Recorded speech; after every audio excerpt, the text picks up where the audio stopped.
Hey, welcome to Loose Change, much better than the book version. I'm Jim Evans. Thanks for joining us, and you'll be glad you did. Not always a work of art, but today's program, a work of martial arts. That'll work, I think, Greg. So, as we do top of the program, what's been going on? A lot in sports, like Browns quarterback Johnny Manziel, trying to change his life some. And he's getting away from the party life. You may have heard he moved from the 9 in downtown Cleveland out to the suburbs to a golf community, which is made up pretty much of retirees and seniors. This might be a challenging transition for him. Now he'll go from Johnny Football to Johnny Bingo. That's what he's doing. What else? So the San Francisco 49ers will travel the most miles of any team this coming NFL season. The 49ers will log about 28,000 miles flying in their schedule. The Steelers, I believe, around 13,000. The Browns will fly 12,000. And with all that, the New England Patriots by far lead every NFL team in frequent liar miles. The Ohio State football team flew down to Washington to the White House to meet with the president to commemorate their national championship from last year. And it went really well. They had a good time. They went out on the White House lawn, and a lot of the players actually tossed the football with the president. And for him lately, that's pretty much about the only thing he can get past. Well, Greg, we have something here? Yeah, got some viewer mail. We haven't done that in a while. This comes from Canfield. This is from Samantha, a.k.a. Sam Boney. That's what it says here. She says, Jim, have you heard that Ben & Jerry's Ice Cream has opened a store in Baghdad? And you know what, Samantha, I did read about that, and apparently it's going really well.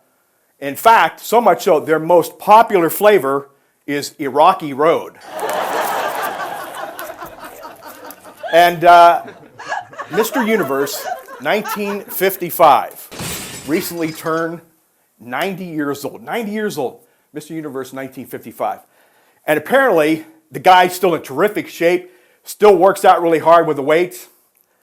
I think that's tremendous, but I think if I were him at that stage, I'd avoid the deadlift.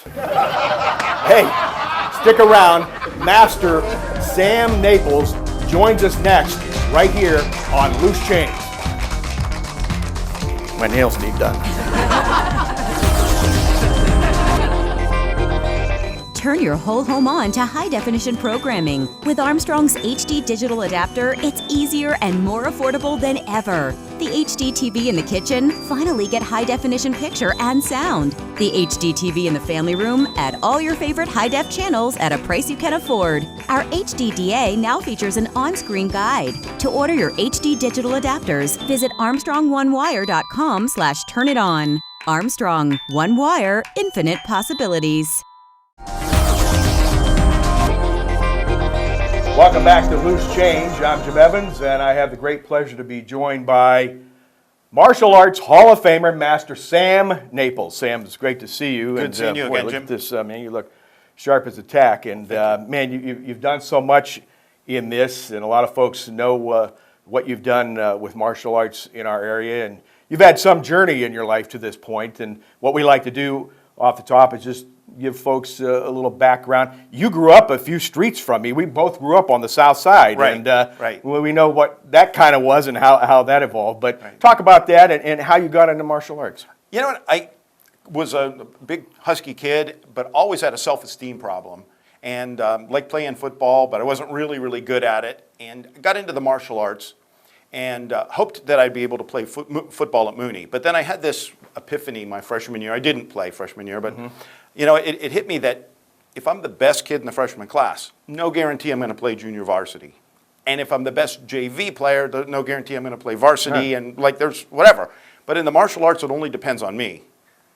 And so I kind of steered toward, you know, something that kind of put myself on the line every single time. It wasn't a team sport. So that was really what I did it. And what was it about martial arts that grabbed you at that time? Well, I didn't have confidence. It was self-esteem. And this was something that I thought, you know, I need to learn how to protect myself. And I knew that I could do that. Yeah, in that neighborhood. Right. Yeah, it wasn't too bad when back then, right?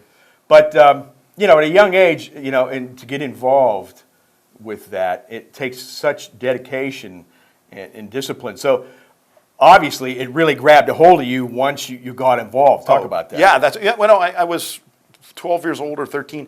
I missed the first summer that I trained. I only missed one class the whole summer. I was going morning and evening and every day of the week that they had class. The second summer, I missed 3 or 4 days for a funeral in Canada that we drove up to Canada, and I missed like Wednesday, Thursday, Friday or something like that.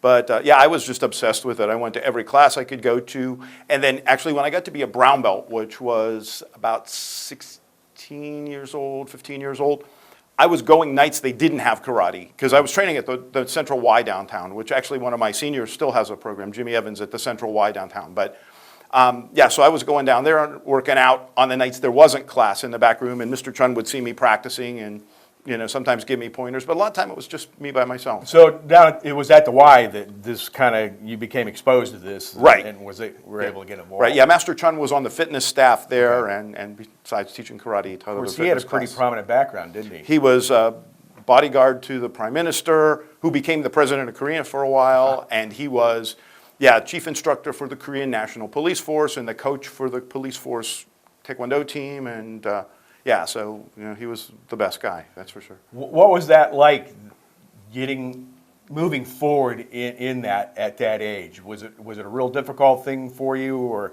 did you adapt very easily? I got interested in it that there was a little, you probably remember Bloom's Drugstore on Market Street. It was about 5 blocks down from your house, 2 blocks from my house. Mm-hmm. And we used to walk there, and in the book section, they had books. They had Black Belt magazine. So I started buying it way before I started, and then there was a couple bookstores downtown. But it was just for the articles, not the pictures, right? Right. But anyway, so then I started buying karate books, and I was interested. And then when I joined the Y at 12 years old, it was like, oh my God, they have karate here. And once I got into it, there was no turning back. What was the most challenging thing for you at that time, though, with it? Or was there? There were things that were difficult, and you just kept plugging away. I was kind of right-handed and not very coordinated on the left side, so doing anything left-handed was always took 2 or 3 times as much work. Yeah. And ironically, my left leg became my best kicking leg. It's like because that was the weak one, so I put all the attention into it, and it became better than the right leg for some things. So how far along was it before? You felt you addressed the self-confidence thing where you were like, hey, I'm all right here. It was interesting. I kind of had an existential experience when I was about 15 and a half or 16. I was right before my black belt, and I was sitting reading a magazine, and I had this, I don't want to say thought, because it was kind of like a physical thing, but I had this feeling thought thing where I said, you know what, 2.5 years ago, I was a fat little kid reading a karate magazine sitting in this chair. And now I've lost all the weight, and I'm able to jump up and kick a foot above my head, and I'm able to do all these things. And the core essence of who I am hasn't changed, but my total attitude on life has changed. And at that point, I knew, I had gotten, I was there. But from there was no turning back. I was going to get my black belt, and I was never going to stop.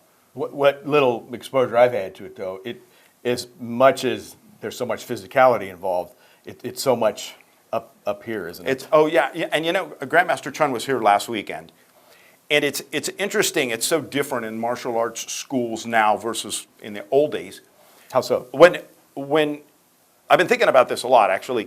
When Master Chun teaches the class, right, and he's teaching, it's like his energy. He's like attacking you, and you're competing by trying to. You know what I'm saying? I don't know how to explain it.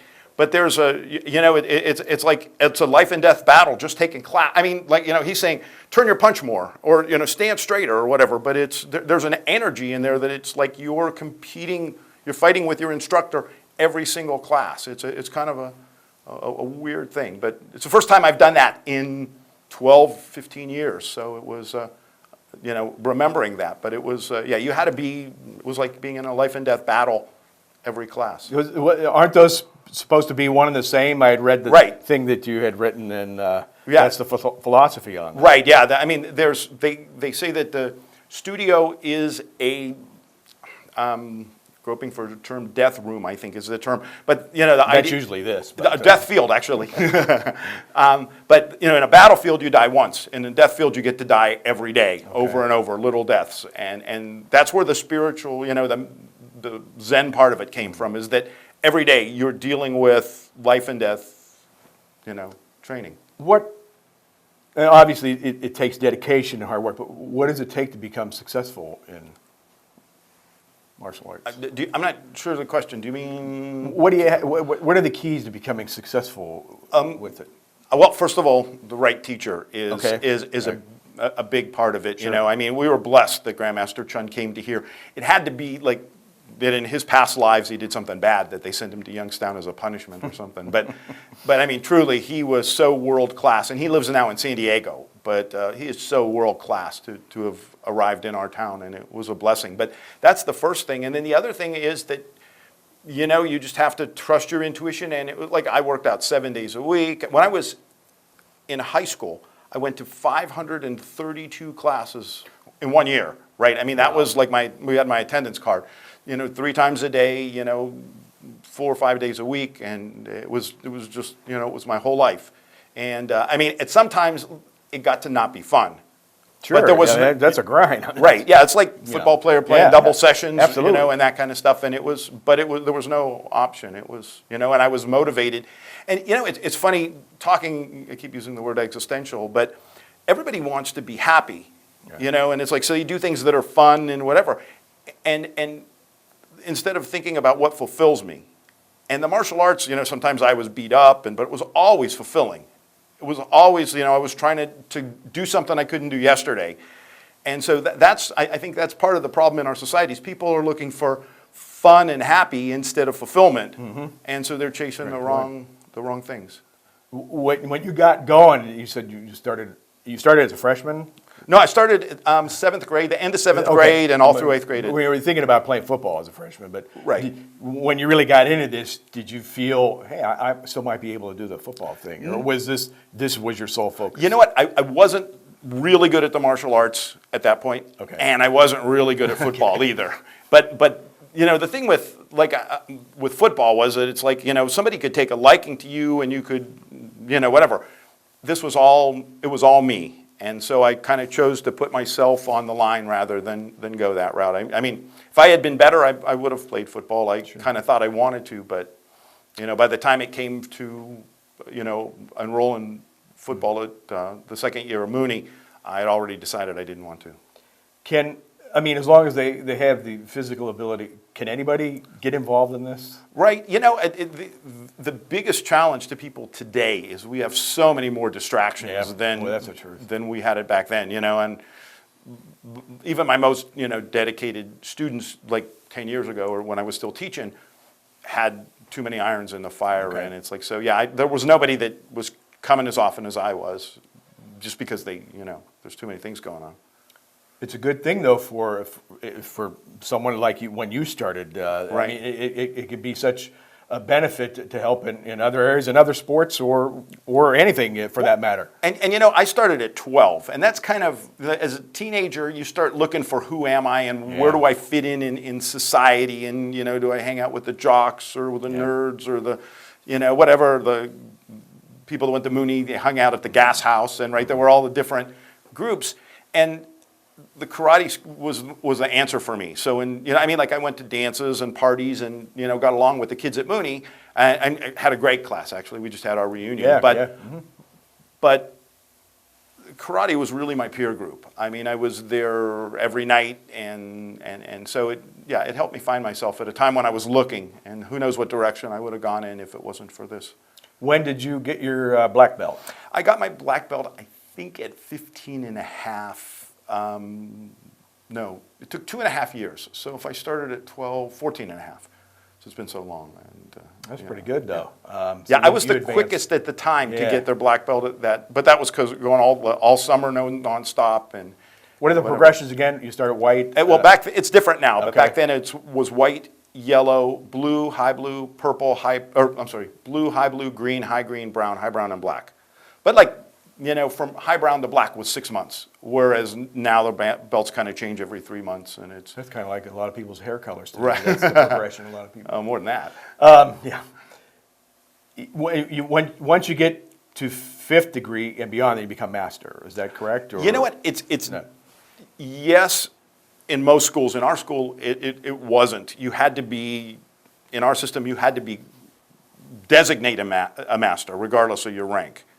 So, and actually the way my partner in crime, Grandmaster Charlie Steppen, became masters, Mr. Chun started using that title was, we were at a karate tournament and I was running it, and Charlie was helping me run it, and I'm on the microphone and I'm assigning all these people, and it's master so-and-so and master so-and-so and blah, blah, blah. And because I'm assigning all the judges, I'm looking at their ranks, and I go, Charlie, all these masters are lower ranked than us. So then we went to Master Chun and said, these guys are all lower ranked than us. And so he said, okay, use the term master. And that's really how it happened. Whatever. Well, what do you have to be able to do to be master? It's got to do with a lot with your attitude about what you're doing and contributions to the art and to society. I was, at that point, I was able to kick an arm length above my head. I was kicking basketball nets. I remember seeing that, full that splits picture, and lots of different kind of self-defense moves. And a lot of it's physical, but you have to write a thesis paper and so it's also the philosophy of it, the way of life, and so. We talk about the athleticism involved, and again, I saw the one photo of you kicking the basketball net, and I play football, and no one ever had that type of flexibility or elasticity, and that certainly had to be a big thing for you. Right, and it's funny because we found that by accident. I didn't know I could kick that high. We were doing a demo in New Middletown or New Springfield for the JCs, and I was warming up before the demo, and there was a basketball net. Yeah. And I just ran up and kicked, not thinking I could hit it. And when I was done, everybody was going, "You hit the net." And I'm going, "No, I didn't." So then we went and took that picture like Wow. a couple weeks after. And actually, I was injured while I took that picture. That was about a year or two after I'd gotten injured. cow. So who knows how much better I was before that. But I'm surprised Coach Butchie didn't sign you up as punter at least. Well, you know what? Mooney didn't really understand 100%. Back then, that things are so different now. It's like even to go out to eat. I'll go out to eat in my karate uniform. I'll put a jacket on, and these are my work clothes. The guy from the surgeon goes in his scrubs, and so I don't think anything. But back then, it's like you wanted to keep it secret. It was like don't tell anybody and whatever. So I remember, I had some friends that were involved as well, and I remember. Yeah, you don't talk about it. People. In fact, I was working out at the Y, and a bunch of the guys on the football team, my buddies, saw me working out. So the next day at school, they're going, "Oh, we saw you working out. You're a brown belt." And I go, "Oh, that wasn't me. I wasn't down there." And they go, "No, it was you." And I'm going, "No, I wasn't there." So yeah, it was just a different attitude back then. How did you enjoy teaching? It was my life, and when I had to give it up because I couldn't walk, I didn't realize how much I missed it. It took, because there were so many negative energies and emotions about having to quit the school and give it, I sold it. Because of physical limitations, you had couldn't suffered walk. injuries. Right, yeah.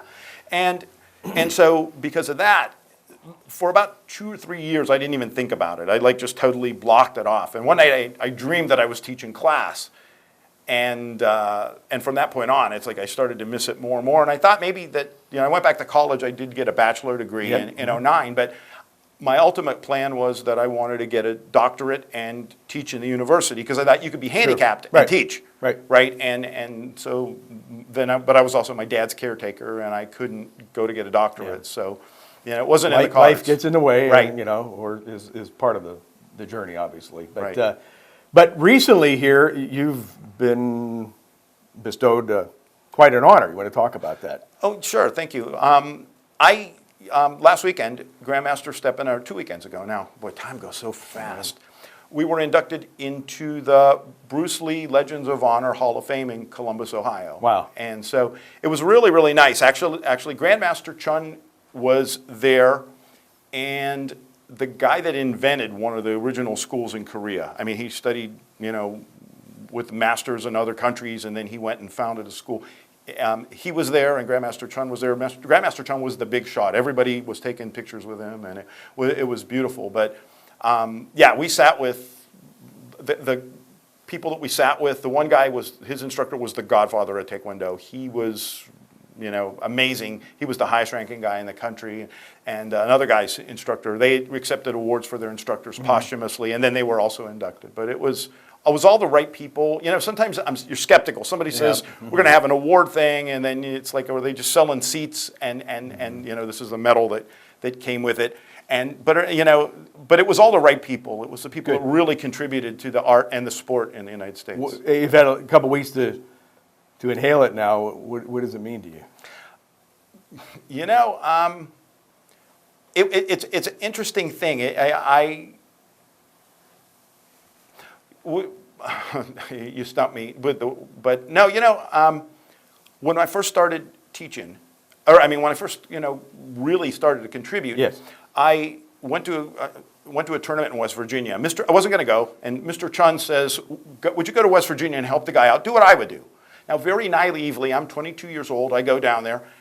All the tournaments were run by Korean masters. So, Americans weren't even allowed to sit at the table, right? They were all, spread out, and the Korean masters ran everything. So I walk up and I sit down at the main table. I'm just sitting there, and all the masters go off to the side, and they're jibber-jabbering, and they're looking at me, and I'm just sitting there, and so then Grandmaster Ilju Kim from Akron comes over and sits down, and he goes, so Sam, what are you doing here? And I said, well, Mr. Chun told me to come here and do whatever he would do, so I'm waiting for somebody to tell me. So he goes back, and they talk for another 10 or 15 minutes, and then he comes back and goes, okay, come over here, sit with me. We sat next to the microphone, and Grandmaster Kim from Akron and Grandmaster Ki-Chung Kim from New Jersey taught me how to run tournaments. And I ran the Madison Square Garden. I ran tournaments at the Taj Mahal in Atlantic City and all over the northeastern part of the country. And it really kind of broke that barrier of having Americans be able to do that. So I felt that was my major contribution. And then also I was a major competitor up until my injury stopped me from being able to do that. Latest thing, just an extension of all that. So right. It's really cool. Yeah, it really is. Can you hang around? I think you might be able to show us a couple things before. Well, I was gonna go, but I guess I can stay for a little bit longer. He is Martial Arts Hall of Famer, Master Sam Naples. We'll be right back here on Loose Change. You better hang around.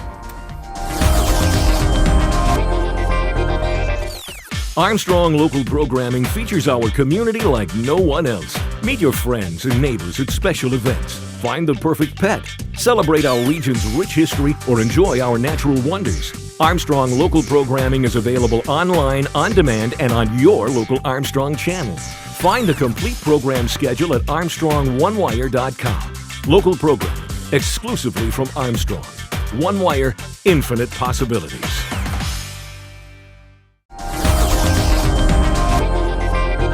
Welcome back to Loose Change. I'm Jim Evans along with Master Sam Naples, who has a special exercise he's going to perform for us, and we won't waste any more time. Sam, it's all yours. Great, thank you, Jim. This is called Napo Jim. It's an ancient form. It's at least 100 years old. And now, a year ago, I couldn't walk. So this is like a big thing for me to be able to do this for you today. And it's not the best I can do, but I'm still proud of it.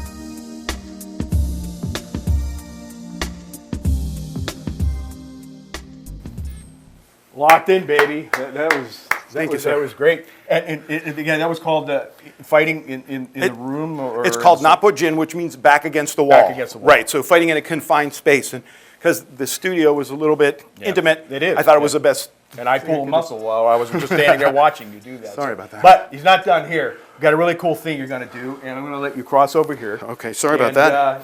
Sam's going to continue with a demonstration here, which every martial arts fan and or otherwise enjoys to see. I know I do as well. And Sam's going to do some brick breaking for us right now. Right. Stole these out of our friend Roger Gossick's garden this morning. So Thanks, Roger. yeah. What is the key to this?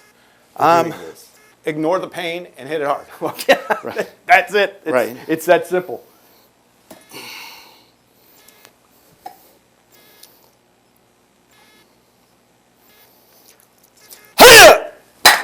Wow. Man. I bought a baby brick for you, Jim. For me. For you, right. For me. Face me, step back with Wait your a right minute, foot. wait. You know, I know this is a real mental thing. What are the things I'm supposed to think about here? Look at the brick and imagine where it's am I not supposed there. to hit the brick? Focus right in the center. Right in the middle? Right. Now, do I hit it with Side of your hand right, this right here? Exactly. This part of your Yeah, hand? touch your hand to the brick, just easy. Right? No bones should be touching, only the muscle that's in there. Right. Make it tight. Focus your eyes. Usually it's just an ice cream cone that I've got these days. No, is your stance important? Yeah, a little bit bigger, right? And then lift it way up behind your head, crank your arm up, that's Here. it. And just pretend it's not there. And if you hit it like it's not there, it won't be there. So in a second, when you're ready, just go for it.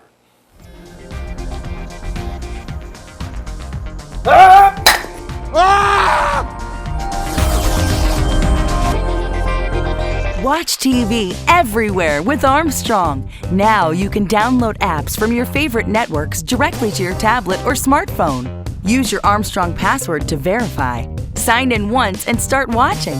You'll have access to full-length episodes, special features, and much more. Use your apps anywhere, in your home or on the go. It's so convenient. TV everywhere from Armstrong. One wire, infinite possibilities. Welcome back to Loose Change. I'm Jim Evans, along with Master Sam Naples. That really worked, Sam. That's, Right. You know. Wow, that was, you know. you hit it hard. I was proud of you. Well, that's what he wanted me to do. That's so, our goal was commitment. you know, we mentioned a few moments ago about you had some physical things that were going on, and I got to mention again. I think it's tremendous how great you look and how great you're moving now, and it's just really great to see. Right, and yeah, I do want to take a moment to thank the physical therapists that work with me, and I've been practicing at Austintown Taekwondo. I've been doing my physical therapy there, and I want to thank Rosemary Isabella, who was the instructor there, for working with me and letting me work out there, and then also my family doctor, Dr. Sandy Naples, forced me against my will to get these surgeries because I'm stupid and stubborn, but I got my left hip replaced last April and my right hip replaced in October by Dr. Timothy Domer, who's also amazing. So the only thing I can say is, like everybody that's ever had a hip replacement says, if you need it, get it done. It's so much better since I've had it done. And Dr. Domer's amazing. You said you were stupid and stubborn. I was just stupid here, so you know that's the way that works out. Hey, before we go, you had that great demonstration. Is there any way that you could possibly break a 20? All I got is loose change. Loose change? That's why he's Master Sam Naples. Thanks to Greg Roten and to Big Sam. Great to see you, buddy. Thank you. I'm Jim Evans. We'll catch you next time back here on Loose Change.